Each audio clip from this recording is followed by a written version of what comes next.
Blackhawk crew members don't really have the critical piece of information to understand that, oh, there's an airplane that's not just going to come straight in here and we're going to go to the left of them and never cross paths. Down runway 1. Down runway 1. And then it's going to take a hard turn to go into runway 33 and cut right in front of them. And they never heard that critical piece of information.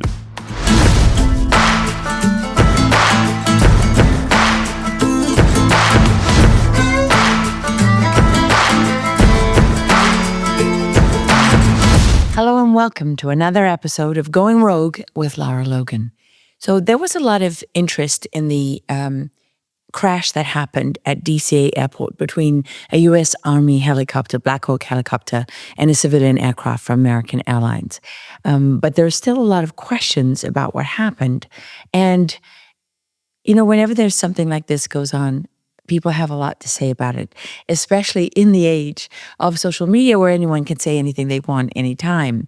But most people don't know anything close to as much as my guest today, who was driven to speak about this because he actually knew the instructor pilot aboard that aircraft extremely well. He was part of that unit. That was his unit. He was based there for many years. And he also knew of the crew chief. He knew the crew chief in passing, and he also knew the crew chief and the pilot by reputation. So we wanted to hear what he was upset about, what was frustrating for him about the coverage, and try to understand more about what could have happened there. So I would like to introduce you to Austin Roth. Austin, welcome. Thank you for making the journey out here to our little corner of flyover country in the great state of Texas. Yeah, on the compound. On the compound. Okay, we got honey here. We've got everything in place. We have the dog's behind the chair. Okay, so we're good to go. Austin, tell me, just for people to understand why anything you have to say about this is really relevant. They got to first understand who you are. And so I know that you were in the Army for 20 years. I know you were a Blackhawk pilot for 20 years. You were stationed at Fort Belvoir, Virginia, which is where that team was stationed, right? So tell me about the unit and tell me about your role. So yeah, quick background on myself. I spent 8 years in the infantry. After that, I switched over to becoming a warrant officer pilot. So put an application in for that. Went to flight school. Spent the next 12 years as a Blackhawk pilot. Shortly after my first duty station, went back to be an instructor. So I was an instructor after that. I became a standardization instructor pilot, which is like an instructor pilot for instructor pilots. So that's as you're basically going up and up and up. You're a pretty good pilot. Yeah, well, I don't know about that. I'll leave that for other people to say. But I'm I've got all the qualifications. So I'm well qualified on. But when you were when you train the trainers. No, not everybody becomes a standardization instructor pilot. Right. I mean, there's different levels of pilots, which is something I didn't really understand. But you're an instrument evaluator, right? Which is one kind of instructor. And then also explain the other two levels. Yeah, so you've got an instructor pilot, which would be instructing kind of everybody at the unit you'd be doing everything from evaluations to initial qualifications on new, if you're going to do, for instance, firefighting, the instructor pilots would usually train that. So if you're going to do unit-specific stuff, they would be the trainers for that primarily. They're also the trainers of the new guys when they get there from flight school. So we call progression. So they kind of get them spooled up on that individual unit's SOPs and techniques and all of that stuff. Standard operating procedures. That's standard operating procedures. So they instructor pilots are responsible for that. Standardization instructor pilots are kind of over the instructor pilots, but then also operate as an instructor pilot. Well, and you also flew in Iraq and Afghanistan in combat. So I was in Iraq as an infantryman, but I flew in Afghanistan in combat as a medevac pilot. And what was that like? Well, number one, it was really rewarding, especially as a former infantry guy, having seen it kind of from the other side. Yeah, being on the ground. Being on the ground, yeah, and having needed medevac before, not for myself, but for friends.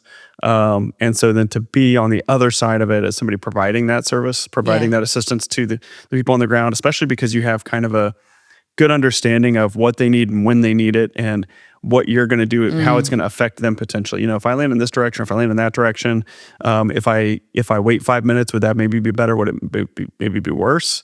And with that background, you can kind of develop that picture a little bit better, Sure. I think, than some pilots. And so I found it really rewarding. And then also I think I was pretty good at it, and certainly found it challenging. And yeah, I wonder if we were in Afghanistan at the same time. we definitely could have been. I was there 12 and 13. Yeah, I mean, I came in and out in that time. And I always remember what it was like being in combat, when someone is shot or you've been blown up, waiting for that. There's nothing quite like seeing that medevac bird in the sky. Yeah, it's definitely, like I said, having seen it from the ground before. Oh my. When you need it Yeah. 5 minutes ago or yesterday. Yeah, I mean, it's literally life and death in that moment. So those guys are like gods to you when you're on the ground. I mean, they are, right? Yeah, but then you get in the unit and it's just normal guys. Yeah. And it's just, and you're doing it and your friends are doing it and it just becomes kind of normalized. Yeah. Well, and so for you, I mean, who were you with when you were deployed? I was with the 101st Airborne Division. So I was with the 50th Medical Company, which became Charlie Company 7101, so 7th Battalion, 101st Aviation. Okay, and then, but then you went to the 12th Aviation Battalion. Yeah, so I had a couple of different things I did in between. Then I went down as an instructor to Fort Rucker. I did a tour in Egypt. And then from Egypt, I went to Fort Belvoir. So my first standardization instructor pilot tour was in Egypt. And then after that, I went to Fort Belvoir in the same kind of capacity. Okay, so Fort Belvoir, Virginia, 12th Aviation Battalion is where the crew that was aboard the Blackhawk, That's right. the day of the crash, right? That's where they were from. So tell me what that unit is like and what it's like there. So it's very unique. It's set up in the way that kind of all the other helicopter battalions are set up, or specifically the Blackhawk battalions are set up in terms of manning and aircraft and all of that. What's unique about it is its mission. So there's other VIP Blackhawk units throughout the Army. But at Fort Belvoir, you've got an entire battalion, actually an entire brigade that's kind of dedicated to that mission. And then, Pete Hegseth, the Secretary of Defense, has said the continuity of government mission is another part of what they do. Continuity of government. Yeah, meaning if missiles are in the air or if anything bad is happening and certain people in the government have to go to other places, then that would be the continuity of government mission. So it's not just because continuity of government often comes up when you think of it in terms of changing from one administration to the next, but actually it means all the time. Yeah, in this context, it means all the time, 24 hours a day. Yeah. And this was apparently a continuity of government mission. Is that correct? This particular one was not. It was an evaluation, so it would have been. It was a training flight. Yeah, and it's a little bit of, again, kind of getting into this. The reason why it's so hard to understand, because there's a lot of terms that are used interchangeably. Different services can use them differently. And so one of those is it was a training flight. So basically on one piece of paper, you might have where it says it's a training flight, and that would be correct. Yeah. But it was also an evaluation. So it's an evaluation flight as well. And specifically, this would have been the standardization night vision goggle evaluation. So there's 3 different evaluations you have to do.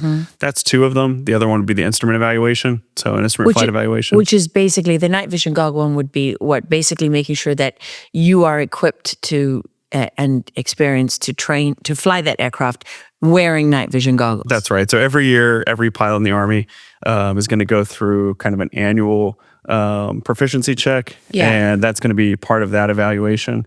The night vision and standardization evaluations, those are usually done concurrently because if you do it in the most challenging mode of flight, which is at night, then you can count those. For instance, if you do like an auto rotation where the helicopter is going down as if it doesn't have engine power. Or if you're doing a roll-on landing where we bring it in, we actually roll onto the runway.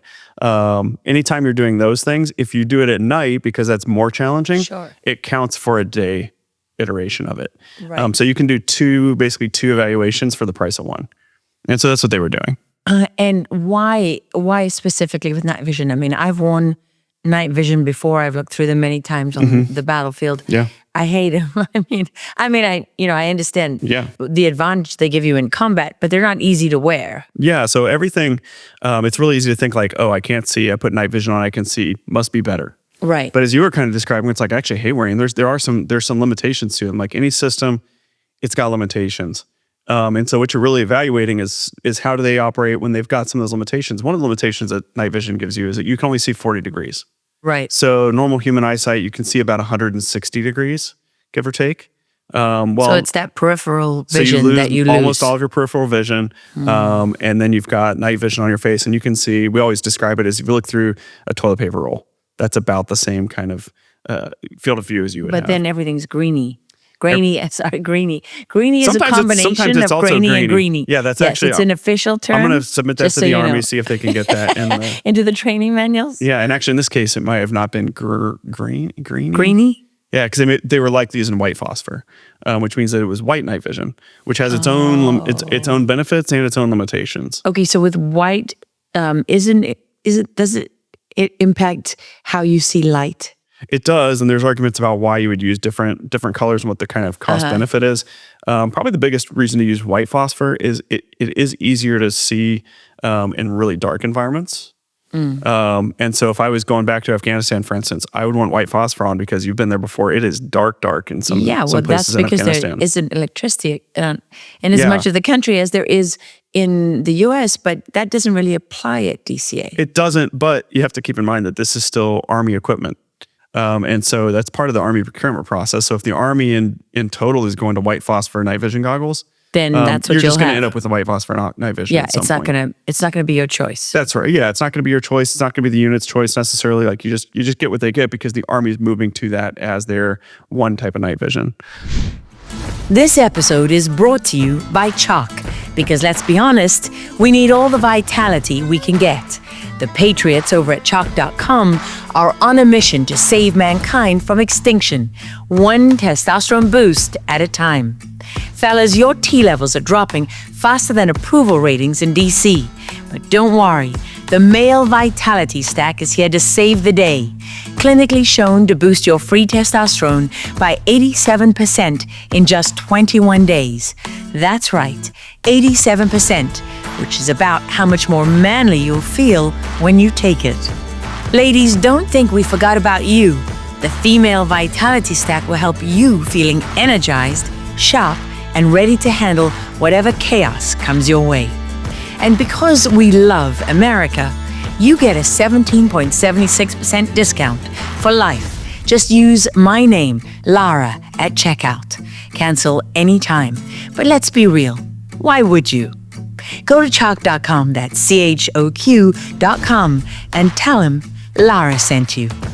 So, the NTSB is very cautious, probably as they should be.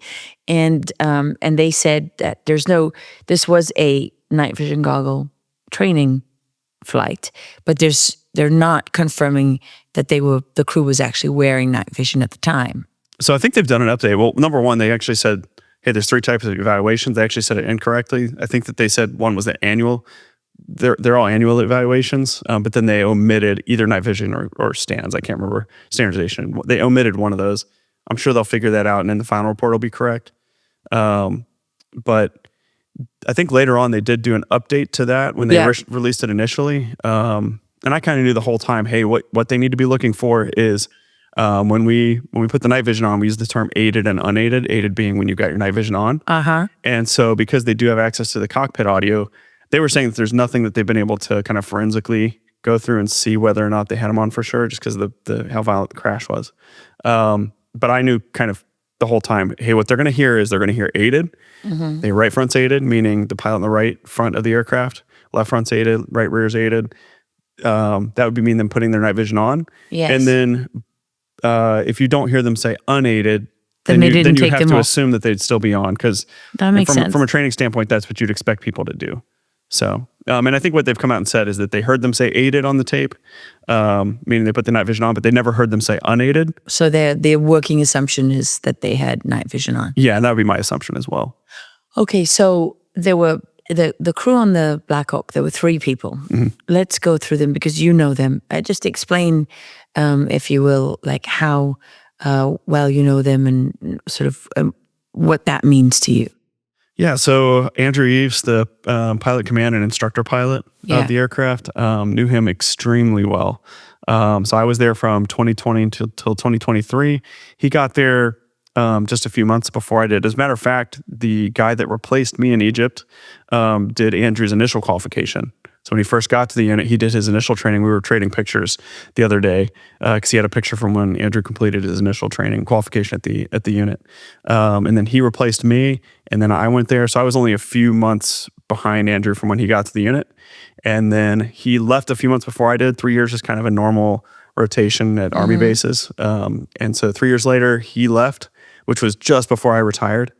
But we were together, and COVID in that unit, we had to spend kind of more time isolated together because of the nature of the VIP mission, all this other stuff. So you'd kind of be stuck in a room with just your crew a lot. And so we spent a lot of time locked in a room together with just me and him and a crew chief. And then, also going out and doing training, doing different evaluations, doing different missions. Probably the most high profile mission that unit has flown, certainly was high profile one that I flew. He was my co-pilot for, and I was the air mission commander for that, with a flight of 4 Blackhawks and the Secretary of Defense. And so he was hugely trusted in the unit, even as a co-pilot. And then later on became a pilot in command. I did part of his pilot in command evaluation. So when you evaluated him, how did he do? He did great. Yeah, I was kind of well known for, actually, one of my former crew chiefs from Egypt. I hope he sees this because he'll get a kick out of it.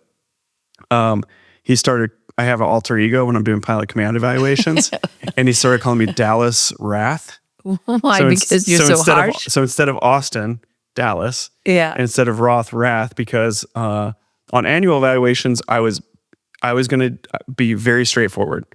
On pilot command evaluations, you were going to get put through the ringer. You were ruthless. I was ruthless.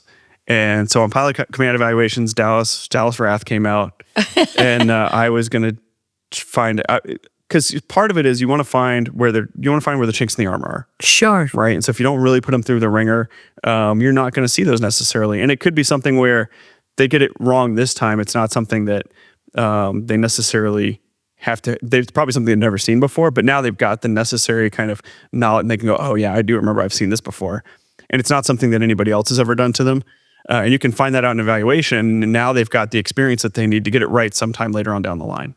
Sure, I can see that. Yeah. Also, there's a lot, writing on this. Right? There's a lot of writing on it. Yeah. So you're not supposed to be miscongeniality. Yeah. So for me, pilot command evaluations, again, an annual evaluation, a little bit different person. Pilot command evaluations, it was going to get pretty exciting for the person being evaluated. What would you do?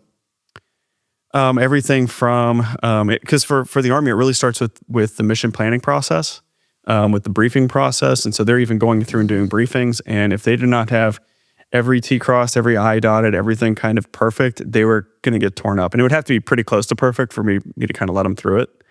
So how did Andrew do? Andrew did great.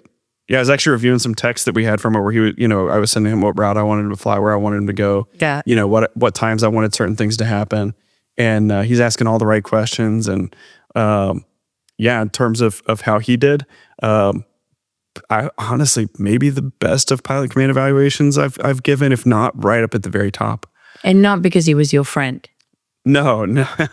So no, we were friends in a sense, but at the end of the day, I still positionally was in a place where we were friends, but we weren't that good of friends. When it comes to stuff like that, I was responsible for making sure that crews operated safely and efficiently and all of that. And that far surpassed any, kind of friendliness or being friends that we had.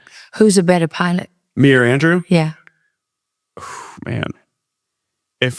I'll put this out. If I had to have, when I was a co-pilot, because I have to compare myself to him when he was a co-pilot or when he was a pilot in command, I would pick Andrew.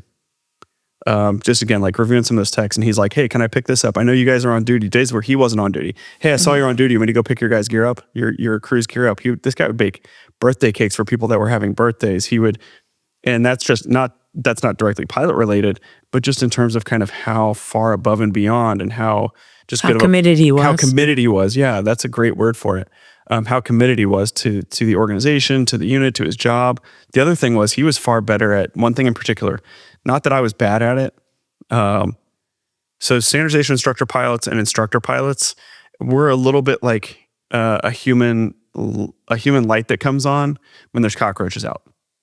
Because people know that when we're around, the other pilots know that we're going to ask them questions, or we might hear them talking about something, and then all of a sudden our ears perk and we're like, hold on a second, that's not right. Yeah. And nobody wants to kind of be picked on, so to speak. I didn't think it was picking on them, but people feel that way sometimes. And so what happens is you walk into a room, and a lot of times the new pilots or newer pilots will scatter and disappear.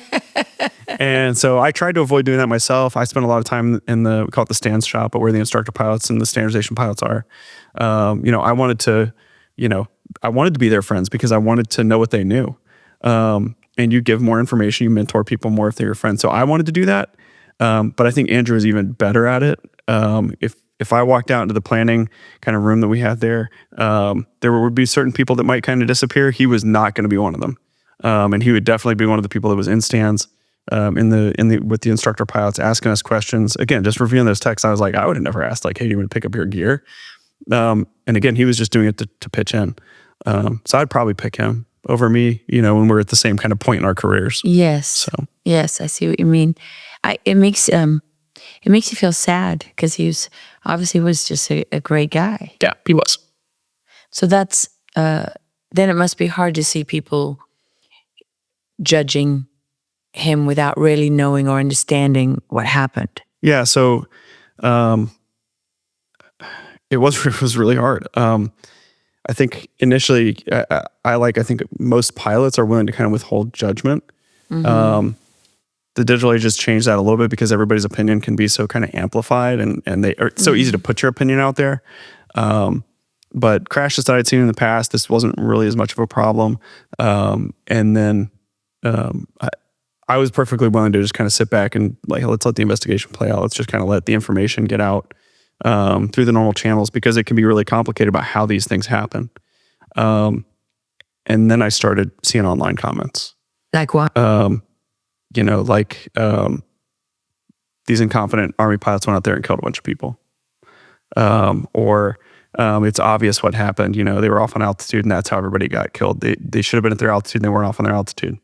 Even outside of the online stuff, I think there were two specific instances.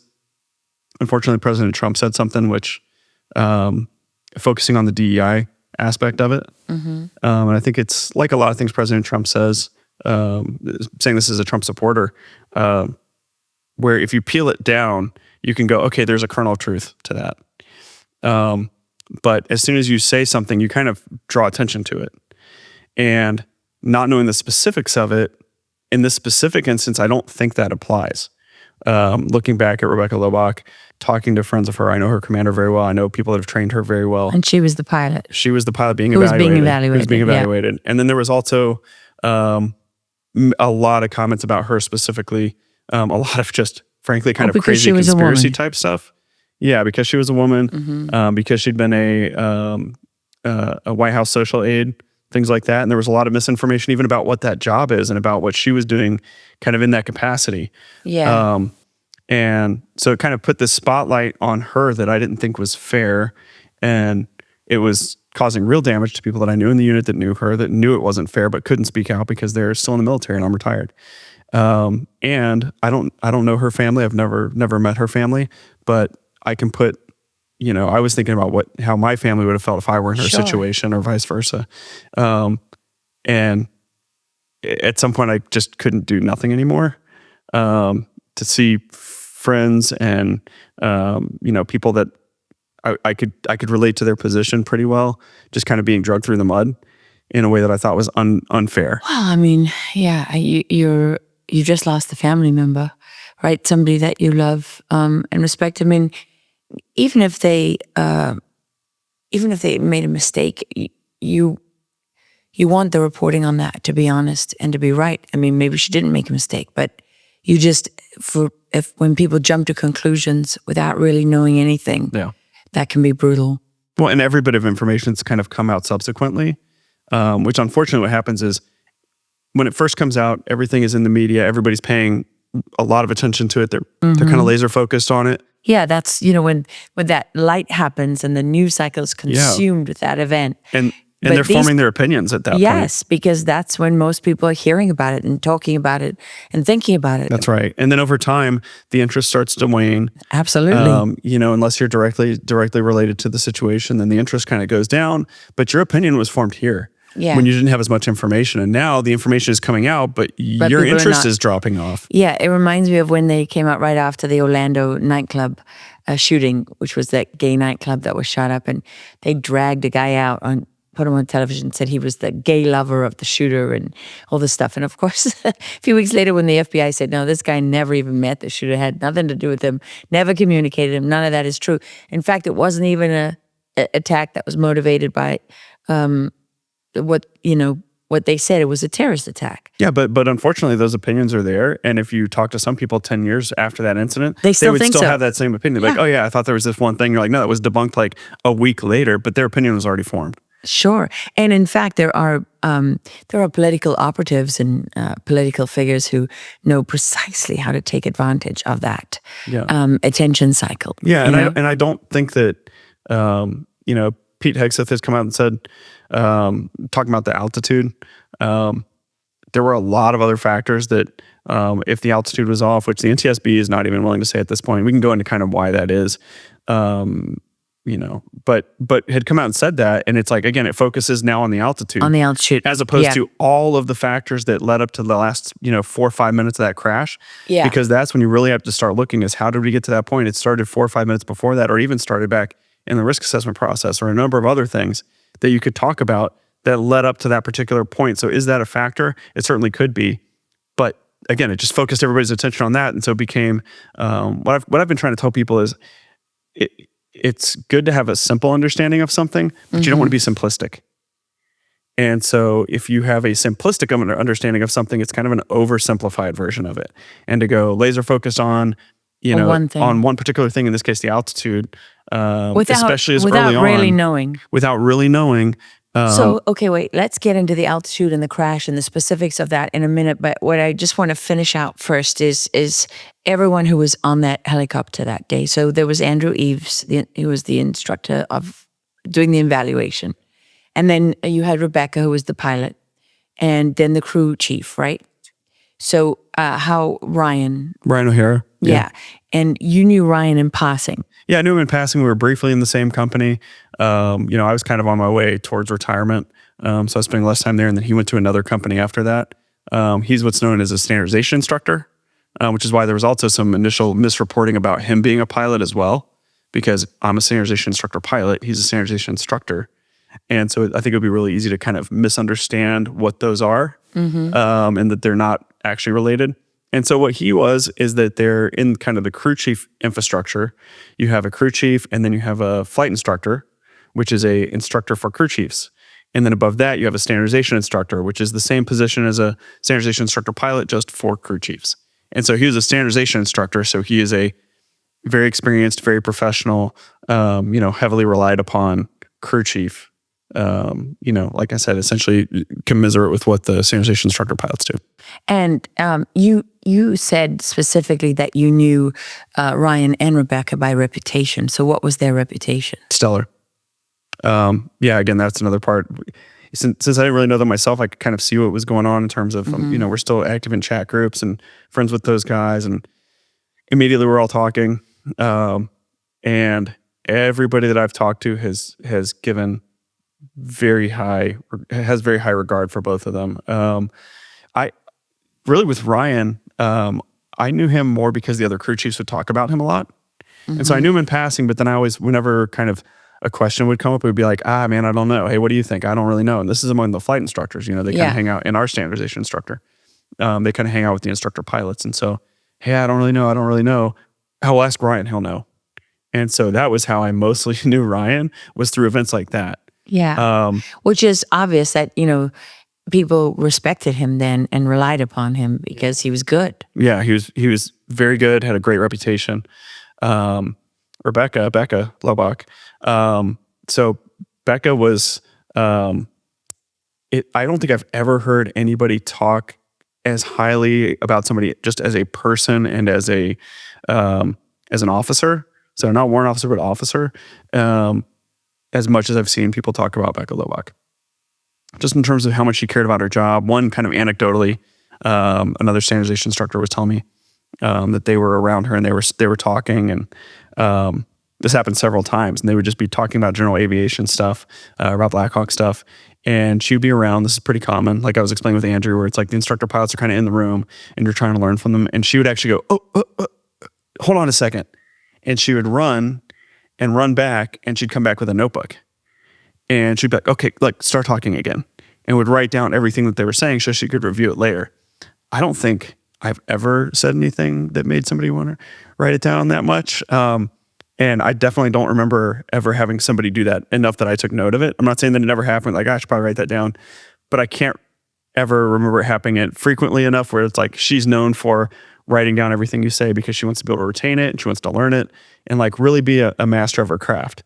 I also know she was relied upon in the battalion. They'd gone through some inspections and they had an inspection coming up. And she was heavily relied upon to kind of get the unit in this one particular way ready for that inspection, because they knew she was really good at kind of reading the regulations, and it wasn't something that they had a lot of kind of institutional knowledge to draw on. So they needed somebody that could just read and understand and adapt quickly.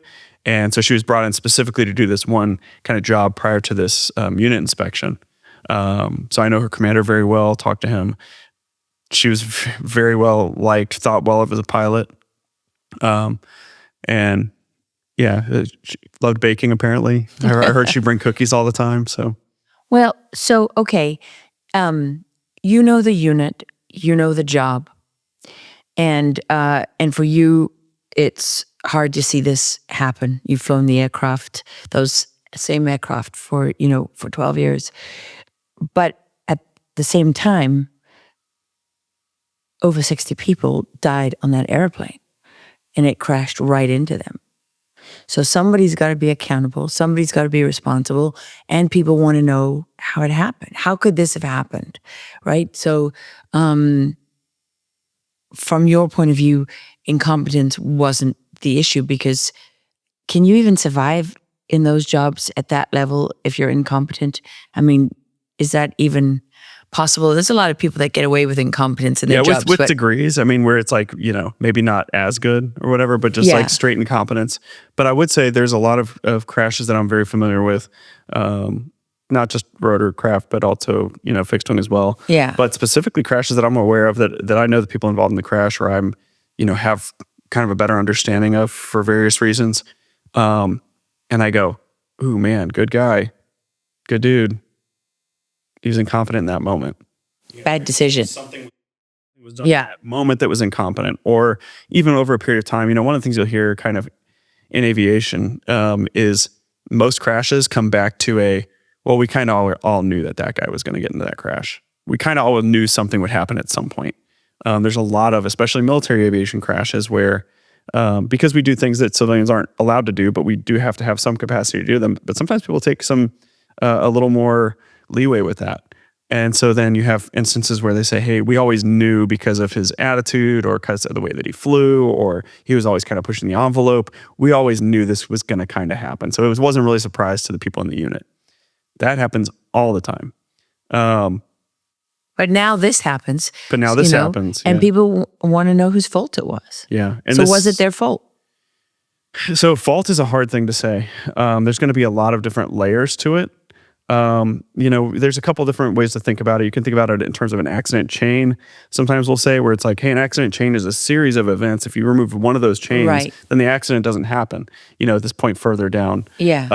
And that could be a million different things. It could be one small mistake where it's not incompetence. And we may talk more about that, where you go, oh man, I could see myself making that small mistake.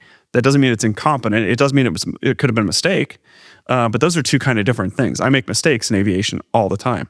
I don't think I wouldn't want to fly with somebody that said they never made a mistake, because they're not telling the truth. Yeah. Because there's so much to do. It's impossible that you're always going to be. That's right. But those mistakes it's how you recover, right? It's how you recover. But those mistakes, you'd hope that they would never rise to the level of incompetence where you go, oh, hey, I got a little bit off on altitude, or hey, I did miss a radio call, or I misjudged the wind. The wind. Yeah. Hey, that landing was a little bit rougher than I'm used to. I've had a few of those. Yeah. Hey, I've had landings where I go, that was my best one, right? Yeah. I need to learn from it. Was it incompetence? No, it was a mistake. Could have, probably made a mistake, and now it's experience. But this was shocking because, first of all, it was captured on camera. Secondly, it's a super busy airport. People fly in and out of there all the time, so a lot of people are familiar with it. And then thirdly, you just don't see this happen all that often. That's, I think, the biggest factor is just how infrequently it does happen. Right. Because if you kind of look back at the data to say how often are aviation accidents, especially commercial aviation accidents, how often do commercial aviation accidents happen where there are actual casualties involved, where people die as a result of it. Right. And it just doesn't happen in the last 20 years. You think about, because I've flown for 35 years, I've flown all over the world and all over this country, and you see aircraft all the time, and you know how busy the skies are. And sometimes you think to yourself, it's a miracle there aren't more accidents, but there's a very efficient system that's in place.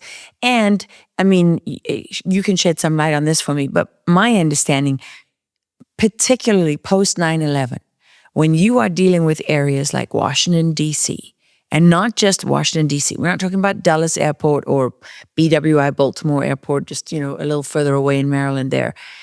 You're talking about DCA. So you are right close to the city, you are close to the White House, you are close to the head of the Defense Intelligence Agency that's headquartered in Alexandria, Virginia. You see it when you take off and land at DCA. You are right by all those national monuments. Pentagon's almost across the street. That's right. Yeah. In fact, that's the closest, right? Going into DCA, you drive right by it most of the time. So you have this area of the country which is concentrated. You talk about national security threats concentrated in a tiny space. That is DCA. Plus, it has shorter runways, some of them, right? You need to be specially trained and specially certified to land there. Yeah, in terms of airline pilots, all airline pilots in theory could land there, but there are a lot of additional controls that happen in that area. There are additional controls there, and there are very specific routes. That is one of the most controlled airspaces in the United States of America. So for it to happen there is really shocking. Yeah. This will truly be the golden age of America. That's what we have to have. Here's a message from our partner, Dr. Kirk Elliott. Something big is happening in the markets. So big, I have to bring your attention to it. On February 3rd this year, President Donald Trump and Treasury Secretary Scott Bessent signed an executive order to create a sovereign wealth fund, committing to monetizing the assets of the U.S. balance sheet. Meanwhile, the Bank of England is running out of gold. So desperate, they're paying 16% a month just to borrow it. And where is all that gold going? Right here to the U.S., with a drastic increase in metal shipments to CME Comics vaults. Is President Trump preparing to repatriate and monetize America's gold? Elon Musk and former Congressman Ron Paul, through Doge, are planning an audit of the gold in Fort Knox. Major news for the silver market: 80% of all refinery-bound silver comes from Mexico. With American silver refineries already facing a 3-month backlog, this could send prices soaring overnight. President Trump is the catalyst for these historic economy-shifting events. As he says, we are entering the golden age of America. Take advantage of Trump's golden age by owning the asset that has the potential to back our currency. Call Kirk Elliott Precious Metals today to reposition your portfolio into gold and silver at 720-605-3900 or visit laralogangold.com. What did you think when you first saw the news? What was the first thing that went across your mind? First thing that I heard reported was that it was a police helicopter. That's right. It was confusing. So it's like immediately the reporting out of the gate is kind of not right. And so I actually initially went, oh man, well, that'll more come out on that later or whatever. And then I didn't think too much about it. And then the text started rolling in, from saying friends from friends at the unit. Hey, did you hear about it? Did you know what's going on? Wasn't one of ours. Just to give a little more context, what I did is I reached out to a friend that was still there, and I just said, "Hey, was it our guys?" Meaning, was it the company that I used to be in? Andrew, at that time, the accident aircraft was actually in a different company than I was in, and so I wanted to know was it Alpha company, the company that I was in, because if it wasn't, it was high likelihood I wouldn't know the pilots. Obviously you can't talk about who it is specifically and everything. And he said, no, it was, other company. And so I kind of went, okay, good. Not good in the sense you don't want it to be anybody, but you never want it to be your own friends. And then shortly thereafter I started getting texts, hey, here's who it was. And so it was unexpected. I didn't know that Andrew had gone to that company. So that's kind of how I found out. Was that a gut blow when you found out it was Andrew? Especially when you think it's not going to be your guys. Yeah. You think it's not going to be your friends. You think, okay. And you kind of go to bed. Actually, I was in bed. So I'd kind of found that out. Okay, it's in the other company. I probably don't have anything to worry about here in terms of being people that I know. And then went to bed. And then while I was in bed, I got, more information. It's a gut blow.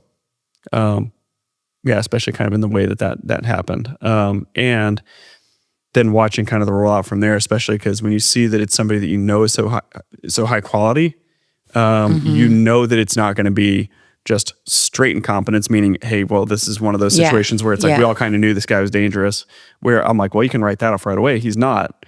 And then further kind of as more information came out, seeing like how that situation played out, applying it to myself. And I think this is true of certainly everybody at the unit that I've talked to that I served with at the time that's out now or that's still there. We look at it and we go, man, I could have had the same thing happen to me because the situation was complicated. What was so complicated? Well, so the first thing that happened is as they're coming down there, keep in mind, this is a normal event for them in terms of the training that they were doing, the evaluation that they're doing. This is very normal. This is a every, Monday, Tuesday, Wednesday, Thursday, Friday, there's guys going out and doing stuff just like this. Crew members going out and doing this kind of stuff. So this is a normal day. When I kind of saw the route, I went, oh, they're coming back from training. I know exactly where they are, and that's where we'd usually come back. And in that direction, they're going home. They're going home for the night. They're done. And that's something I just want to point out is that these routes, there are routes in and out of every airport, every base. I mean, and these are specific, well-known, standardized routes that everybody uses, which is part of how you keep it safe. Yeah, and actually at that unit, you actually have to spend more time there when you first get there flying with an instructor. Yeah. Than you ordinarily would in the Army because it's so complicated. So even though when I got there, I have a lot of other experience coming in there, one of the most experienced people in the unit, and I still had to spend more hours flying with another instructor just to get you kind of used to the routes and everything. But by the time you're through that, and especially as you go for the next couple of years, you get really used to the area. And so a few different things that happen in this scenario. So Tower at some point calls Pat 25, so that's their call sign. Pat 25 being the Blackhawk. So they call Pat 25 and say, hey, your traffic is a CRJ just south of Wilson Bridge at 1,200 feet descending. And the CRJ is for the... CRJ is the... civilian plane. That's right. The American Airlines flight. Yeah, so it's actually PSA Airlines, and they actually go by Blue Streak call sign. So Blue Streak 5342 would have been their call sign that they were using on the radios. It's an American Airlines flight number. And so looking at the point where that radio call was made, hey, you need to be looking for traffic. This is their location. The helicopter essentially is on the opposite end of the runway. So the airplanes are coming in to land on the runway. The helicopter is beyond the runway on the other side of the airport. And so from the helicopter's perspective, again, it's at night. They're wearing night vision, more than likely. You're looking straight down the runway and you're seeing not just the airplane that you need to be looking at, but also every other aircraft that's landing on that runway. Which, because of night vision, you can see aircraft for 50 or 100 miles, ones that aren't even going to land there, ones that are going to go land at Anacostia Bowling are going to go land at Andrews, which are both there, that are going to go land at Davis and Army Airfield, where you're going back to. You can see all of that. And what do you see? Is it mainly the lights of the lights? Yeah. So, and I know people have said there was the lights of Crystal City, right? That was behind that does play into it, but that plays into it later on. So initially, you can look out and you can just see this line of aircraft, and so you're going to pick out the light that you think is the one that they're talking about, and focus on that one, and that's the one that you're supposed to avoid. Okay, so then Andrew requested visual separation. Which is what? Which just means I can see them. hey, air traffic control, you don't really need to pay as close of attention. You don't need to be responsible for making sure we don't hit each other because I can see them, I can avoid them. Okay. Which that was a pretty standard procedure there. As long as you could see the aircraft, you'd request visual separation. It's a way of kind of taking some of the burden away from air traffic control, Sure. because they're super busy as well. And you're letting them know that in the aircraft we see what That's you're right. talking Yeah, about. traffic inside request visual separation. But is it possible he was looking at a different aircraft? I would say almost 100% likely. So I think that probably what happened is they picked out the wrong aircraft, because part of that air traffic control communication, the last part of it was they said, talking about the airplane that they're supposed to be going to is circling to land 33. So the runway that they're kind of looking down is runway 1. Yes. That was the more commonly used runway because it's 7,200 feet long. Runway 33 is only 5,200 feet long. So it's more challenging. Yeah, so it's a shorter runway. Some airplanes can't even land there depending on their weight or depending on kind of their approach speeds and that kind of thing. You wouldn't be able to land on a 5,200 foot long runway. And so the regional airlines sometimes would, because they're in smaller airplanes that weigh less and they're able to stop in that amount of time. And so they're looking down runway 1. They're expecting that aircraft to land runway 1 because that's what we would usually see. Matter of fact, I never one time saw an aircraft land on runway 33 while I was there. It's not because they weren't. I can go into more detail about that later, but they're kind of already preloaded for it because that's what I've always seen. And that last part, circling to land 33, was actually cut off in the Blackhawk. So What do you mean it was cut off? So the NTSB reported that that part of the communication was not recorded by the Blackhawk, meaning it can be for any number of reasons where the air traffic controller set it, but due to antenna position or atmospheric conditions, or, there's a limited number of radio frequencies that we use for aviation. And so there's duplicates, but that could be a duplicate one that's 100 miles away and just somehow it's uncommon, but occasionally will get picked up by your radio and you don't actually hear what they say, but it just cuts your ability to hear them off briefly. What are the chances of that happening? Very, very, very small. Yeah. Wow. So very small. But it's confirmed by the NTSB from the recordings from the flight logs. That's what the NTSB is saying right now, is that based on the, they're calling it a cockpit voice recorder. My understanding, it's really not a cockpit voice recorder per se, because it's not a microphone. It's a different system. But essentially that last part of the communication was never received by the Blackhawk. And they may never know why that is, but it does happen. It's relatively rare. But in that moment, the chances of it happening too, where it's that last little critical bit of the information, in this particular scenario that it's a helicopter, like all of that is just, again, what are the chances? Infinitely small, but it did happen. And so now the Blackhawk doesn't really have the Blackhawk crew members don't really have the critical piece of information to understand that, oh, there's an airplane that's not just going to come straight in here and we're going to go to the left of them and never cross paths. Down runway 1. Down runway 1. We're going to stay over the river. They're going to stay over their side of the river, and we're never going to cross paths. They're missing the critical piece of information, which now means there's actually an airplane that's going to cross their path once to go over to the east side of the river, and then it's going to take a hard turn to go into runway 33 and cut right in front of them. And they never heard that critical piece of information. So what happens next, right after that? Yeah, so the next thing that happens in the sequence of events, the CRJ, the American 5342, they continue their approach. They just, when they get about at the bridge, they start to break off and turn over the kind of eastern shore over Maryland, and they're still descending. The Blackhawk is slowly getting closer and closer and closer to kind of the point of impact. Another thing that usually would happen to us, there's a place called Haynes Point. It's actually on the helicopter route charts. It's depicted on there. If you're looking at kind of a map of the area, it's a little island that's just kind of south of the harbor. Yeah. In that area, it's kind of the last. It's the island that's closest to the airport. Haynes Point's the southern tip of that island, and so what would typically happen? This is the reason why I said I never actually physically saw anybody land there. Yeah. Is because air traffic control would typically hold us at Haynes Point, and so when you're north, they would just make a call, Pat, whatever. Hold at Haynes Point. They wouldn't even necessarily tell you why you're holding. And when you're at 200 feet and you're trying to hold, especially at night, a lot of other factors, that's a low altitude for anybody. For a helicopter, it's still low altitude.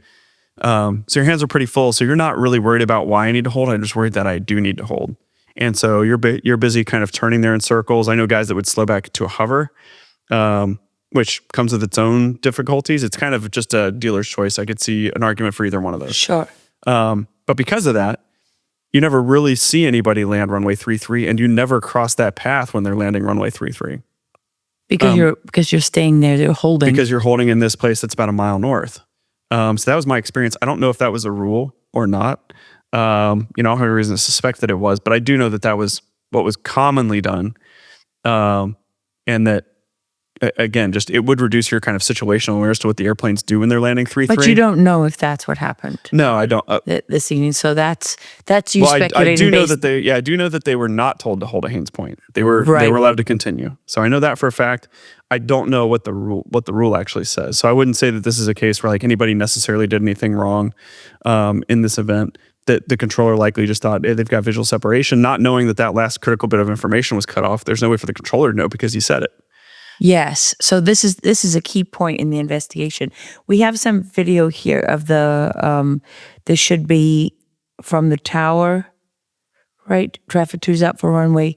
Can we listen to this and just see what your thoughts are on it? This is the tower telling the helicopter crew that there's traffic just south of the Woodrow Bridge. That's right. So it says Pat 25 telling them where the traffic is. Now, keep in mind, Pat 25 is due north of runway 1. They're looking down the runway and they're seeing those other aircraft. What you can't really see on here is that there's a bunch of other aircraft. Every 3 miles, basically, there's another airplane also lined up to do an approach to runway 1. So that's what they're looking at. They're looking at a series of lights and trying to pick the right light out. But that last part, and it's on here, it says setting up for runway 33. I hear it as circling runway 33. Either way, it's essentially the same bit of information. That's the part that's cut off. That last part. So they would be making the assumption that, oh, look, they're all set up for runway 1. They must be coming in to land runway 1. They lose that last bit of critical information. And so the way that the helicopter routes there, Route 4 follows the eastern shoreline. The airplanes go straight into land on runway 1 and kind of never cross over the helicopter route after they cross the bridge. Okay, let's play it and see what happens here. Dispatch proof. American 1630 Tower, runway 1 left void, traffic through Alpha, runway 33, dispatch 16 off funnel. Yes, that's where the visual separation is approved. The controller's probably thinking, okay, they can see them, they're going to avoid them, but he doesn't know that last bit of information was cut off. So it's likely at this point, Pat 25 is looking at the aircraft behind them, which is going to land on runway 1, and they don't know that there's another aircraft circling to land runway 33, who they're getting closer to. And at this point, if you can pause it for 1 second. That terrain, if you've been there before, I think it's Colonial Heights there, but there's rising terrain there. You've also got more lights along the shore. There's the Ferris wheels right there. Mm-hmm. The casino is there, and so you've got rising terrain. You've got all this other, the MGM Grand is right there, and so this the CRJ is slowly kind of descending closer to those things, or even to a point where they'd be, from the helicopter's perspective, potentially below them. But at the very least, real close to them. And so if they're looking at the wrong aircraft and thinking it's the correct aircraft, now at this point, that's kind of probably in their night vision for the most part. Meanwhile, the other aircraft that's going to eventually hit them, or or vice versa, is outside on their peripheral vision where they can only see through their unaided night vision. And it's working its way kind of further away from their central field of view, which is making it more difficult to pick up. Included, it's down closer to the lights and all these other factors. And so at this point, it would be really hard, missing that key piece of information, to look over there and try to find them. And they're not even necessarily trying to find them because they think they're looking at the right aircraft. And then if you continue playing it, it gets more complicated. All right, and if you could pause that for one more second. So he said, do you have the CRJ in sight? Now, keep in mind, from a helicopter with airplanes and these speeds with lights facing you, they're all just lights. So to say that it's a CRJ, because there are actually two different types of airplane there. One's a CRJ and one's an Airbus 319. They're two different kinds of airplanes, but they're all just lights to the helicopter crew, especially with night vision on. Sure. It's just, you've seen traffic before with night vision on. And so I'm sure you can relate, like, all you see is the headlights. You don't know what's behind them. And so even if they were looking to say it's a CRJ, that's not really critical or helpful information. Where it is would have been helpful again, but the controller doesn't know they missed that critical part of information before, and now he's asking him to confirm. The reason is because they got a collision alert inside the tower, which is on their radar. So that's the controller seeing a kind of like a beeping red light and an alarm that's going off saying, hey, there's two aircraft are getting too close together. And so the controller now is going, I got to say something again. I never was asked again if I had aircraft in sight there. So that would be highly unusual. So I would suspect that at this point in the Pat 25, they're probably going, that's kind of weird. I've never, that's unusual. They would ask us if we have them in sight. But again, they're looking at the wrong aircraft. Also, the part that says pass behind was also cut off. In this case, it was cut off because in a Blackhawk, the way that you key the microphone or the radio is by pulling on a trigger. Okay. I've had it happen to me before. Almost every pilot I know has had this happen before, where you hear air traffic control talking, but you were about to say something. Yes. And so you step on each other. And you kind of step on each other. Yeah. And just, you're not quick enough. Your mind can't think and do everything, and your fingers kind of already moving. And so you briefly kind of step on each other. And so in this instance, that's what happened. The other one, we don't know why. This one, we do know why. It's because they did this for 0.8 seconds. And what they cut off was pass behind. Now, I don't think that's particularly relevant because they always intended to, and from their mind, I would imagine they're looking at this other aircraft. They're like, well, yeah, I'm going to pass behind them. As a matter of fact, we're never even going to cross paths. Yeah. Not really an issue. But they may have had us where they're like, hey, I wonder if our situational awareness is where it should be. So there's a reason they're asking me again. Right. It's unusual, but it's not completely clear. Yeah, but it's not completely clear about why they're asking. And so, again, this will all come out further investigation with the NTSB about what the conversation was in the cockpit. But this is going to play into the altitude situation right now. So you can see it says 003 on there. That's 300 feet. I'm not an expert on the way that the radar reports and everything, but it is essentially a rounded up number to kind of Where does it say 300? So Pat 25003 Hilo. So that's saying 300 feet. I see. And the CRJ is at 500 feet at this point. And so that's kind of like the plane is higher. It's above the plane's helicopter. higher, but it's descending to come in to land on that runway that runs to run to the northwest there. Which one? So there's one runway that's more or less straight up and down. Yes. There's a smaller one that's going northwest like that. So they're going to make a left turn to land on that shorter runway north and northwest. Okay, so let's play it and see what happens. Yeah, so again, they approve visual separation, but Pat 25 is looking at the wrong aircraft likely at this point.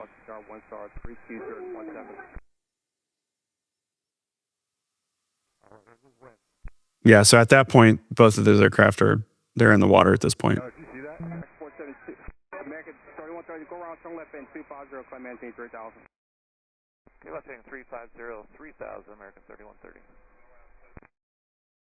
Is that where it happens? Yeah, they're right there.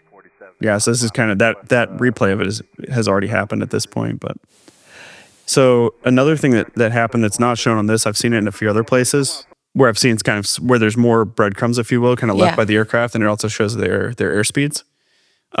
Is it looks to me, I don't know if this is 100% going to be the case or not, but it looks to me like the Blackhawk slows back from 100 knots, so 100 nautical miles per hour, 100 knots to probably 80. So as they get close and they get asked the second time about then, they slow back to 80 knots. There's a lot of good reasons for that. 100 knots and 80 knots are two very normal Blackhawk speeds for a variety of reasons. I'm not going to go into the details, but they would be normal, comfortable airspeeds for a Blackhawk. One of the things that you do as a helicopter pilot, if you're not sure about what's happening in front of you, is you slow back. Sure. Hey, let me build myself some more time. I'll build myself some, time buys you options. Yeah. Right. So I'm going to build myself a little more time by slowing back. And so there could be a scenario in the helicopter where either there's a conversation, hey, Becca, let's just go ahead and slow back to 80 knots here. Or, Andrew's talking on the radio. So Becca could have just on her own said, I'm going to slow back to 80 knots here. And maybe doesn't even articulate it. Maybe she does, but starts to slow back. And then kind of the third option would be you start to realize that it's a little bit tenser situation. And big muscles beat little muscles. And so as you start to get tense, humans and just in general, we're all familiar, I think, with you start to get tensed up. Well, if you're flying a helicopter and you start to have that kind of sympathetic muscular response, and you pull back on the controls a little bit, in any of those scenarios where you're intentionally slowing back or you unintentionally pull back on the cyclic a little bit, you're going to climb. But what you know for sure is that helicopter slowed down? That's what it appears to me based on some other stuff outside of here that I've seen. And so it looks like they slowed back. And that would be a really, unfortunately, is it possible to hold it right at 200 feet? It is. It's difficult to do if you're flying right at the max altitude that you can be at to begin with. It is difficult to do, but it can be done. But again, this is one of those where I say this isn't some level of incompetency. This is a level of honestly a pretty normal execution of that particular kind of maneuver, if you will. Right. In the abstract, the Army allows a plus or minus 100 feet in that maneuver. Sure. Because that's what your altitude allowance are. Now, in this case, 200 feet is a maximum altitude for those routes. So you kind of don't have anywhere to give if you make a mistake. Yes, you've gone outside of the maximum allowance if you're flying at 200 feet. Yeah, so that's where I see that altitude. If it gets off by 50 or 100 or 150 feet, I would go, okay, not the best execution of that. Right. But it's also where I go, if I put myself in that seat, I'm like, well, I can't say that like I've always gotten it exactly right. And if I start that maneuver at my max altitude, the chances of me getting off there, it's a fairly high probability that that'll happen. So again, not bad piloting, but it is a little bit of a mistake. Right. Okay, let me ask you the dumb person's question, okay? Just from watching that video, what I think a lot of people saw is you're always looking at that as a civilian and wondering, why can't they just see what's in front of them? Yeah. So that goes back to some of the limitations we talked about with night vision. Sure. Where you're looking through a 40-degree field of view, where you think you've got the thing that you're supposed to be looking at, where air traffic control is drawing your attention to that thing, but even they by were mistake. kind of used to that. Yeah, they were kind of used to that, but once it's drawing your attention in, because you lose that peripheral vision, and because you don't have peripheral vision as much. If that's the case, right? Yeah, if that's the case. Because it's not for certain, but yeah, I mean, but it just the thing that's confusing here, and maybe it's a question of timing. Yeah. But what you see is the Blackhawk heading straight for a plane, and you're wondering why the hell. I mean, isn't the top of a Blackhawk clear? Why could they not just see what was in front of them? Yeah, well, so from the Blackhawk perspective, some of the things I've described, but also descending into the lights. Another thing is, again, you having looked through night vision before. Yeah. When lights are facing you, they're super bright. But if that car turns a little bit, now you can tell what kind of car it is. The lights are way less bright. And so in this scenario, the jet is actually turned slightly away from the Blackhawk. And so it's not. And so its lights would be, by comparison, dimmer than the ones that are coming straight at it. Yes. The other issue from the jet's perspective about why didn't the jet see? Number one, the NTSB is saying that they think that the jet did see about 1 second before impact. Because there's some indication. They said there was an auditory indication in the cockpit. I don't know exactly what was said, but it sounds like something was said. But also they went to full deflection. It's probably another OPE. Yeah, something. But they went to full deflection. I've never one time gone to full deflection. So that means you were startled and really what is trying full to deflection? That meaning means you went pulling as hard as you meaning can. You went as full back as the airplane will go. It's awful. But because of that airspeed, jet engines have a spool of time, a bunch of other factors. 1 second before impact, it's not going to do very much for you. They did everything they could do. It's just because of those factors, there's not much. But I would say in terms of the airplane not being able to see the helicopter, because of the way they were coming in on that approach, it would be virtually impossible with this big left turn in. They have to look at a helicopter for them to see that. Essentially below them, kind of out where there's parts of airplane, there's not windows there. And so they're making this big turn in. They're under the impression that anybody there, air traffic control, has told them to avoid them, and all of that. They've kind of only heard one half of that conversation because they're on different frequencies. Well, that's the other thing, is that now NTSB has to go and take those different conversations, right, and piece them back second by second to look at them, to understand what each person was hearing. The only person who was hearing both conversations was air traffic control. That's right, yeah. And what's amazing to me, I know these guys deal with this kind of stuff all the time, and obviously, you can't panic on the job, but the guy's pretty even keeled the entire time. Yeah. Well, it just gives some indication of just the familiarity with the area. What's really, frankly, impressive to me is what happens afterwards. And we got to hear a little bit of that, but just they immediately go into telling other aircraft to do go-arounds, telling other aircraft to go to different places. Right. And they're not panicky. They're not screaming. They're not flustered. They're clearly there's a level of intensity with their voice. Sure. Where it picks up a little bit. But from the moment of impact all the way through everything that happened after that, it seems to me like air traffic control did an excellent job. of maintaining Well, I guess you control don't there. have the luxury, right? No, you of don't. coming apart in that moment Yeah. because there's so many other planes and you have a really you have a lot of responsibility riding Yeah. on you, Yeah. and now you have a catastrophic incident, and that's only going to make things more stressful. So. Yeah. In aviation, I always say you have to have a memory of a goldfish, right? Because if I made a mistake here, I can't let it compound. Right. So I just have to kind of forget about it, and maybe we'll debrief it. We'll talk about it later on, but I have to let it go and move on and just try to continue to do better and better and better. That's also true of air traffic controllers, where whatever happened before, there might not be anything they can do about that, but how they, how they're able to execute what they need to do now is going to impact people in the future. So, okay, if I were to boil it down listening to you, right? I know from speaking to you before that you would never get ahead of the investigation, and that there's so many complicating factors that, the devil is always in the details, right? And so, even altitude itself is not simple, because it can be altitude above sea level, altitude above ground level, the different levels of altitude that were cited, the instructor pilot saying one, the pilot saying something else, can be explained away if the helicopter was descending at that time. Yeah. And so once you get into it, there's a lot of detail that changes your perspective. But at the end of the day, right now, when you sit back, based on what you know about the unit, about the area, about the flights, about the aircraft, and about what happened, is you're leaning towards just the fact that it was that part of the radio traffic that was not transmitted or heard. I would say it's kind of a holistic system failure, where there shouldn't be an opportunity where if you miss this one little bit of critical information, or when I actually heard it the first time, I didn't know that they'd missed it, but I thought, man, it'd be really easy to misunderstand that. Not meaning I didn't hear it, meaning I just didn't, I didn't understand exactly what they said. I heard what they said, but I didn't interpret it right. Yes. It'd be really easy to do that based on, hey, I always see them land runway 1, so I'm always kind of expecting that. And then they say runway 33, but I don't exactly process it. That's what I initially thought had happened, which again is a whole reason for why you have to withhold judgment.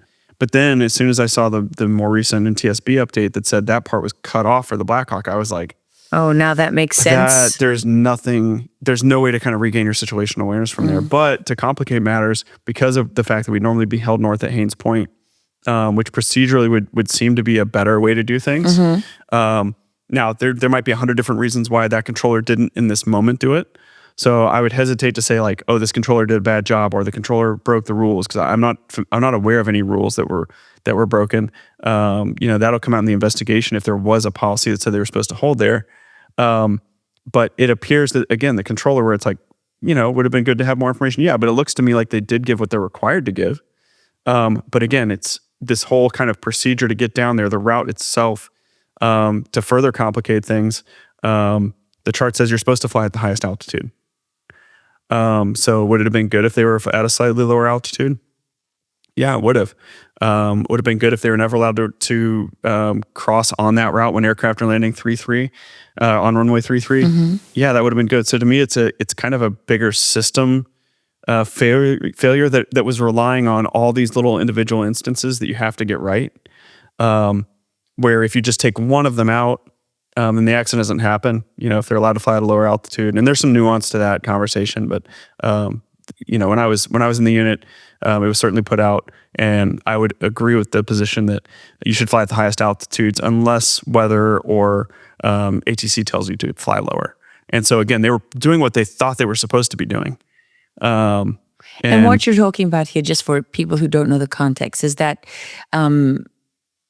given the nature of the area, the sensitivity of the buildings that are around there, the national security issues, the busyness of the airport, right? The amount of traffic that's there, that there are at certain on certain routes at certain levels, you're restricted, right? It's restricted airspace, so you are restricted to obeying certain rules, right? And part of that is at a certain point you can't go above 200 feet. Can't go below it. Below it, sorry. Yeah, and what it says on the helicopter route chart, it actually says helicopters are expected to fly at the highest of the altitudes, unless, and the two things that allows you to deviate from would be weather and ceilings. So in other words, if the weather's too bad, which at 200 feet wouldn't really ever happen, is directed by air traffic control.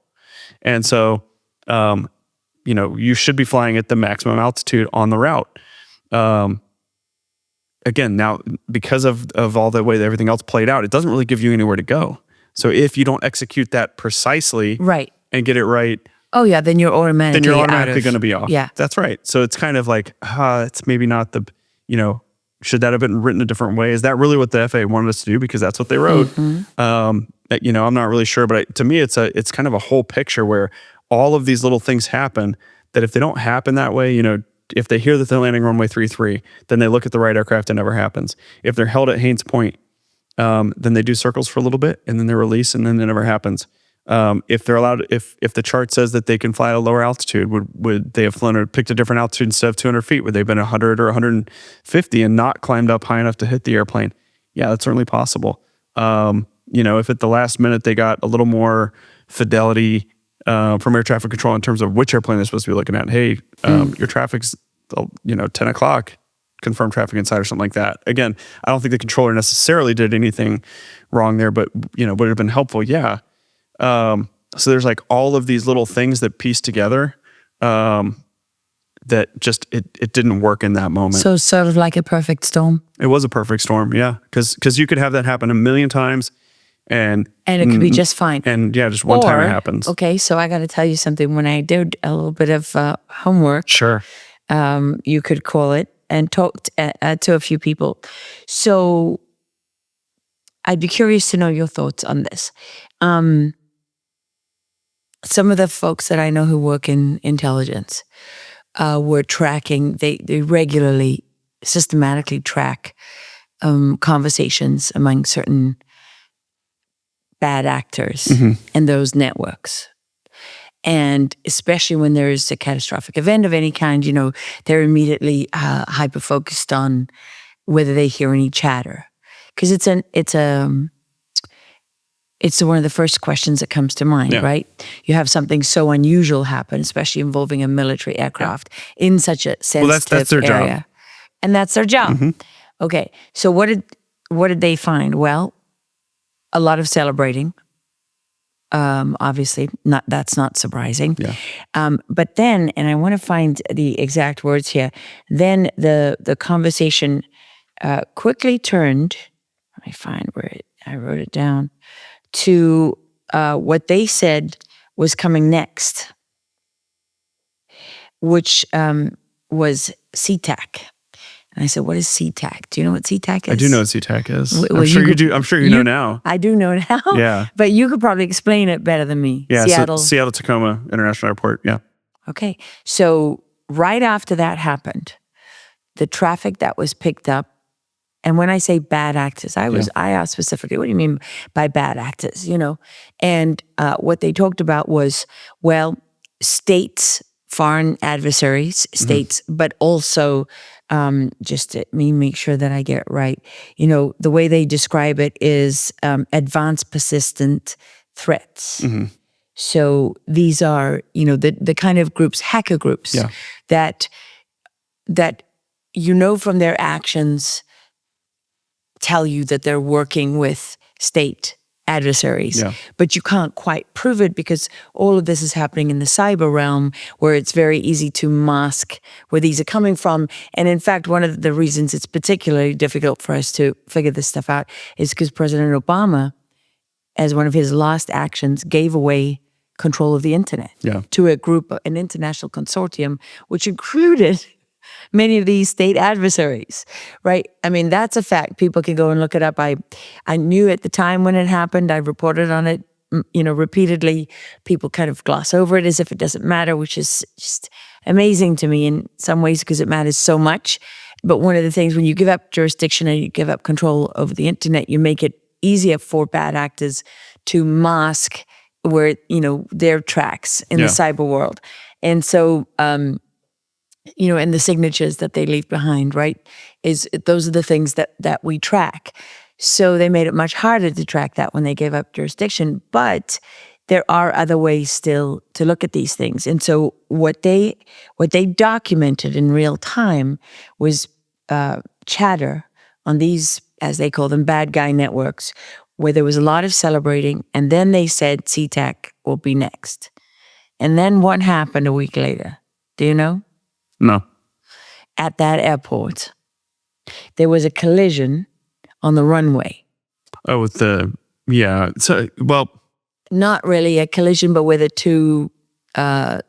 tail of one aircraft, as one aircraft was moving, taxiing. yeah. I mean, what I can say is that, and probably your intelligence sources would say this too, but a lot of times when something like this happens, there's again, I'm not an intel guy. This is more of a layperson speaking here. There is a high degree of chatter that happens. Sure. And there's a lot of people trying to take credit for things sometimes when you find out later there was no credit for anybody to, Oh, yeah. everybody wants to take credit for something like that. Oh, you mean kind of like when the Taliban used to say they killed 270 Americans? Yeah. And there wasn't one dead on the raid? Yeah, or, you guys were never even in that area. There could be, a lot of instances where that happens. So I wonder if there were other airports mentioned as well, but we're not focused on that because we found out that SeaTac, something happened there. But what I can say for sure in both of those instances, that there was no ability for any hacker network or anything, just on the Blackhawk side, because again, that's where my expertise lies. I saw a lot of comments about, could they have taken over the helicopter, for instance? And the answer is no. That helicopter's technology is like straight out of the 60s and 70s. It fielded in 1978. It hasn't significantly changed in any way. There is no way, because that's, pre-internet essentially. There's no way for anybody to take over that helicopter. And which would be a kind of spoofing, right? Hacking sort of thing, where you would be sending data to that aircraft that does not match reality. That helicopter is analog. There's no way to spoof even the GPS, the altitudes, the GPS. That's another conversation. It is possible, but they were. But you're talking about the altimeter. But they were on, the altimeter, which measures the altitude, right? Exactly, which is a different thing to the GPS. That's right, and that's the main system in question. Also, the NTSB has said they were en route. Yes. And so they were where the they only were thing that you route, could potentially but were they at do. the altitude that they were supposed to be at? Maybe they were, maybe they weren't. That's right. So is GPS spoofing possible? Yeah, I've been GPS spoofed before in other countries. But, is that a thing that can happen? In theory, did that happen here? It wouldn't appear so because they were where, in terms of XY axis, they were where they were supposed to be. It's the Z axis that's in question. Right. So if they had been moving on a different route, you would have then looked at the GPS data. But even then, the pilots are flying generally visually there. Andrew's been there this is going on his 4th year. You fly over the river there. So it's not something that, like, when I look at that, number one, there's no possibility to take over that aircraft. Number two, spoofing it wouldn't have any impact. And so I think whatever credit, if anybody tries to take credit for that, you can just chop that off. That is not what happened here. 100% that is not what happened here. Even if there were attempts, it just wouldn't be possible. And when you say scenario. Never, so, because I'm a journalist, I'm always trying to look at words like that, right? Because hopefully you'll notice I haven't said never or at all. Well, you said that could never happen. That could never happen in that particular, in the way that that particular series of events and a crash at that location could never be attributed to somebody taking over the aircraft, that particular aircraft. Because again, we're talking about specifically the Lima model, so a UH-60L, a Lima model Blackhawk, because the Lima model Blackhawk lacks kind of the upload capability and also the ability to get any of that information into the flight controls or into the instruments. It's just the way they're designed right now, it's not possible because it's really old technology. Yeah, which is, in this case, may have been a good thing. Yeah, it may have been a good thing, certainly if that's a concern where, you don't want people to have the ability to do that. Now, on a broader sense, that's not possible in virtually any airplane ever or any helicopter ever, where you can just digitally take it over. I'm not going to say that that's never going to be possible. People have seen, there is, in fact, DARPA has a Blackhawk that can fly itself, which is kind of like an advanced technology segment of the DoD, where they do have a Blackhawk that can fly itself. But that's one specific Blackhawk that's been kitted and retrofitted with all kinds of other technology. So it's easy to kind of take that information and then apply it in this scenario incorrectly, if you will. So when you say that it's not possible, it is possible with ships. So why is it not possible with aircraft? It is possible with ships. I don't know as much about ships, but I do know that is possible. But I think they're kind of remotely controlled sometimes. Because their crews, they go with the skeleton in a sense, crew. you put it on course. You put it on course, and then the crew can go to sleep, is my understanding. And so you are able to kind of control it from a centralized control facility. Yes. That is not the case in aviation today. So when you're flying a Blackhawk and you have all those instruments, how are any of those instruments besides the GPS hackable? No. Well, that's a good thing. Yeah, not in terms of like, hacking them as in real time or anything like that. Like, are there, systems that you can, malware is always an issue, and obviously sometimes the systems get updated in different ways. That is possible, but that would be kind of a different scenario. What do you mean by that with malware? Certainly like China, for instance, has had places where they've been able to put malware into certain components. But that's I'm glad you raised that, because that is what people in the Intel world, are particularly concerned about, is that so many of these parts are manufactured in China, and that the Chinese are inside our electronic systems. Yeah, I mean, I do think that it's a concern. It's something we should certainly kind of take note of and be trying to prevent, and that we are trying to prevent. I'm sure there are people in the Pentagon right now trying to prevent that kind of stuff. But again, is that even having that capability where we have seen them do it, they still wouldn't have the ability to take over the aircraft. That aircraft doesn't even have autopilot. So there's no, aside from a human, we call them meat servos, right? So, there's a human that has to move those controls. And so that's just an additional kind of, in this case, a safety feature, if you will, that would prevent that from being possible, because you need a human at the end of the day to move the controls. So if you're going to try to crash into an airplane, you still have to get a human to do that. And so that's why I can say, like, in this particular instance, that's definitely not the case. There's all these other factors that would lead me to believe this is how it could have happened. But I can say for sure that it was not any kind of control being taken over by somebody else or anything like that. That's one of the things that I heard online that kind of made me start speaking out as well. What about all the people that said, oh, this came from the CIA and this follows the flight path of helicopters going into the agency and up to Langley? Yeah, so I mean, obviously you can look on a map and figure out where all that is. This was a training flight. Again, I know that all the people on the aircraft. Now, I would say if you look at the mission of that unit, maybe you could ascertain why training in certain places. Again, I don't know that they landed in Langley or didn't, but you could make some assumptions about why they may or may go into certain places, even on training flights. Is it normal to be that route is normal for training flights? That route right? is very, like I said, it's a normal Tuesday. I can't remember what day of the week, but it was normal. Whatever day of the week it is, that is a normal day of the week for them. That is the most kind of vanilla mission that they do, is go out and fly on the helicopter routes. And where did it take off from? I think it took off from Davidson Army Airfield. So they took off from 12th Aviation Battalion, Fort Belvoir, and then inside of Fort Belvoir, you've got Davidson Army Airfield. So again, that's where the 12th Aviation Battalion is. That's where the flight originated from. They may have done some stuff kind of otherwise en route that I'm not aware of any of that stuff. But again, had they, that would potentially be normal for them. But flying the helicopter routes themselves, taking off from Davison, flying around the helicopter routes, super normal flight. Now, one of the things, because people raised the CIA, right? One of the things that's obviously very common in that world is you can be a training flight, but also be put down as a support mission. Yeah, that is possible, I guess. But I can say that I never saw that there. I know when I say that's possible, I guess I'm saying for other organizations to do that. Yeah. I don't know that 12th Aviation Battalion does that. I never saw that while I was there. There was, and also I can say I never flew to Langley while I was there. Yeah. I can say that unabashedly. As far as I know, I never took anybody from the CIA. It's a military mission. Yeah. You're supporting military customers for the most part. Secretary of Defense on down. And so predominantly generals, secretary level positions, that kind of thing. CIA's got their own assets to move them around, I would assume. It seemed like there was just a spate of things going wrong with aircraft around at that time and since then. Is that just because things are being highlighted, or is it real? Yeah, I think that's one of the things that's going to really have to be scrutinized in the investigation.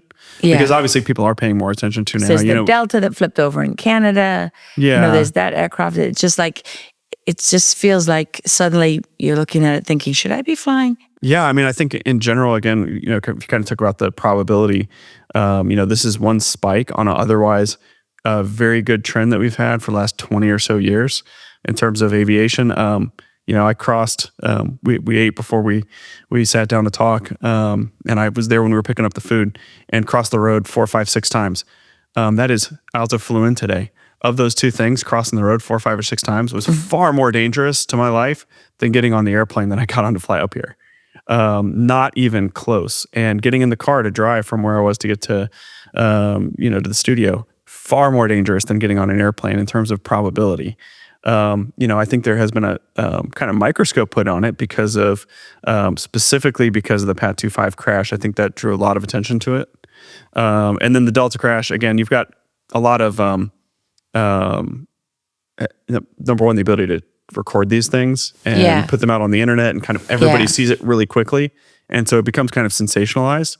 But it's also so catastrophic, right? And catastrophic, I mean, the thing is that you could say, don't more people die slipping in their bath, than car accidents or whatever. But it's not like you have a good chance of surviving when you slip in your bath. And it's, you crash. Well, but apparently, if you look at the crash in Toronto, everybody survived.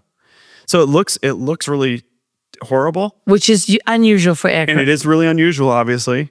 But everybody survived. So again, like if you just look at the probabilities, it's still a very, very safe way of traveling. Yes. I think, obviously we talked about there was an incident the day before with a Pat aircraft in DCA. As it relates to that stuff specifically, I think there's a lot of analysis that's going to have to be done. You mean for another Blackhawk? Another Blackhawk. Helicopter. Yeah, that happened the day before, where there was kind of another incident. Where it was supposedly close to an aircraft that chose not to land. But they were separated by 1,000 feet. They had some vertical separation, but I think kind of in the analysis the NTSB is going to have to do is how often were there close calls happening like this? Because of the different frequencies, a Blackhawk could cause a close call, could cause an aircraft to do a go around, or all these different things could cause. We didn't talk about TCAS, but basically cause the airplane system to notice that there's a helicopter down there and to tell the airplane to climb. It would be entirely possible, because you're not on the same radio frequency, that you'd never know as the Blackhawk that you caused those. So another question is going to be, what was the reporting like, and how often were these incidents happening? Because if they were happening with increased frequency, if you look at DCA, they had 1 million passengers go through there in a year in 1946. By the 80s, it was 16 million. Now it's over 20 million. And so you've just had this kind of exponential increase in the use and frequency of airplanes going to DCA. My favorite airport if I'm going to DC. It's right by the city. Why wouldn't you fly in there? Yeah. And so, I'd kind of want to put that across, and then doing the analysis and say, hold on, were we having a lot of collision alerts on the radar? Were we having a lot of, resolution advisories is what it's called when the airplane gets to climb, or is told to climb. Hey, were there a lot of those? Was there an increasing frequency? Were they happening at specific times of day? And then furthermore, beyond that, were those being collated, and were they being reported to the Army and to the rest of the Department of Defense? Because if you're ignorant of it, if you don't know that it's happening, then it's hard for you to do anything about it. Right, then you're not going to fix it. Yeah. Okay, so can you give me a sense of what is the feeling inside the unit? I mean, that's pretty bad. All of this. It's pretty bad. Yeah, I mean, I think because of the increased level of scrutiny, because if it's just the three crew members, this is on the news for a day or two, and then maybe some people hear about it, but maybe not. Again, I've lost a lot of friends in aviation accidents. I've certainly been in the Army for long periods of time where there were accidents, and you could just see that there was some level of interest, kind of, but even sometimes family members kind of wouldn't have known that it happened. And this is coming from somebody that's a Blackhawk pilot, and so sometimes you might get a text, "Hey, was this you?" But then a day or two, everybody's kind of forgotten about it.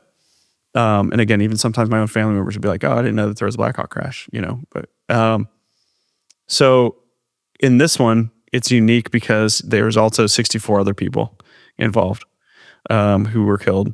And so that just really turned up the level of scrutiny. Number one, because of the amount of civilians, when you have a military, and this isn't totally unprecedented. I think there's been 4 to 6 incidents where there's been mid-air collisions with military aircraft and civilian aircraft. It's just been a long time.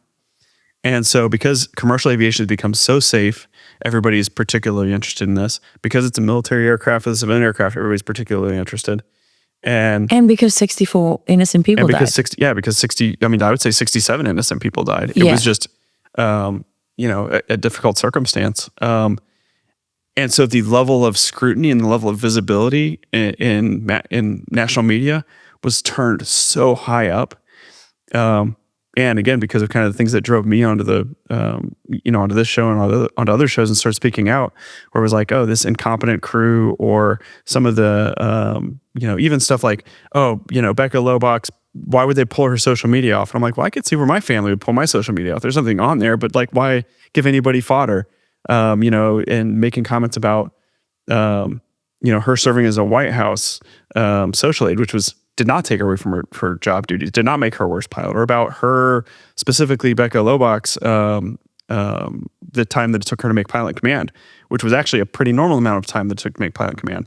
And so there were all these like kind of arrows being shot at all the crew members. And again, because there was a simplistic take, which is they're off an altitude, everybody died, that I think was wrong. Not necessarily that bit of information, it's not important, but there's a lot of more. And so they were just watching all these kind of arrows being shot at their dead friends. And so morale was pretty bad. I was quoted in an article, and my brother read it, and then he read the online comments and texted me back right away and said, "If you haven't read the online comments, don't." Wow. And I said, "Well, what are people saying?" And he goes, "I've never seen people say the kinds of things they're saying about the military right now, or about military members." That must have been the New York Times article. It was a number of. I don't think it's unusual because there's other media that I've looked at, and I have looked at the comments on. So New York Times, I don't think they're unique in terms of the kind of vitriol the public was putting out. What were you quoted as saying? And that I think it was. I honestly don't remember. It was again just specifically about the routes or something like that. I think it was about the risk, just general risk. Right. But he wasn't talking about my comments specifically. He was just saying the comments from the public on the the reaction. article, because the article was about a bunch of other stuff as well. And I saw comments out there about some of the stuff, just like everybody knows what happened. These people were incompetent. They killed everybody. That kind of attitude that was out there, and that stuff was getting back to the unit and getting back to their friends, and worse than that, family. People in the military were tough. We can take it. You can tell because they've all kept their mouths shut, because that's what good soldiers do. They just let it roll off their back, and they deal with the blows. But worse than that is the family members, who I think are still hearing stuff like that and are still aware of it, and it's particularly painful for them. So, well, I need to let you go because you have a flight, Kat, and I know it was important to you to make sure that everybody knows that you're not speaking on behalf of the DoD or any airline or company or anything else. This was your personal choice, and these are your personal views based on, what you feel in your heart. Thank right? you. Yes. And that you wanted to speak up for people who are not necessarily in a position to speak for themselves. That's right. Well, I learned a lot from you. I'm sure a lot of other people will. And I just thank you. I just want to say thank you. Thank you for extending the invitation and for having me. Well, and you came all the way out here. And that's important because, right or wrong, and maybe you'll be right about everything. Maybe the investigation will come out and back you up, and maybe there'll be other things we don't know about, right? That can still come out. But either way, having people with knowledge and experience add their voices to the debate, because that public square is here to stay, and it does a lot of good. Yeah, I hope so. But the way you mitigate any of the downsides is for people who know to speak up. So it's great to meet you, Austin. I really appreciate it. Thank you very much for having me. Dare I say, fly safely on your way home? Yeah. Thank you. Yeah. Thank you so much. Okay. So thank you for watching Going Rogue with Lara Logan. I think I'm supposed to say something about where you can go at this point, laralogan.com. Look on the website. I'm the worst salesperson in the world. But I do appreciate your support. Take care.